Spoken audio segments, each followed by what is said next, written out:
रायगड जिल्ह्यातील अलिबाग पोलिसांनी किनारपट्टी सुरक्षा गस्ती दरम्यान मोठी कारवाई करत सुमारे 4 कोटी रुपये किमतीचे अंबरग्रीस जप्त केले आहे। चाळमाळा जेटीजवळ संशयास्पदरित्या फिरणाऱ्या एका दुचाकीस्वाराची तपासणी केली असता त्याच्याकडून सुमारे 4 किलो वजनाचे अंबरग्रीस आढळून आले। पोलिसांनी तात्काळ संबंधित व्यक्तीला ताब्यात घेत त्याच्याकडील दुचाकी देखील जप्त केली। प्राथमिक चौकशीनंतर हे प्रकरण वन्यजीव संरक्षण अधिनियम 1972 अंतर्गत गंभीर स्वरूपाचे असल्याचे स्पष्ट झाल्याने आरोपीसह जप्त मुद्देमाल पुढील कायदेशीर कारवाईसाठी वन विभागाच्या ताब्यात देण्यात आले।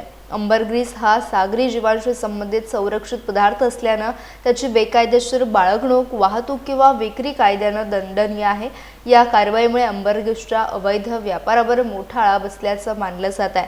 रायगड पोलिसांनी नागरिकांना याबाबत आवाहन केले। समुद्रकिनारी किंवा अन्यत्र अंबरग्रीस सदृश पदार्थ आढळल्यास त्याची बाळगणूक किंवा विक्री करण्याचा प्रयत्न करू नये।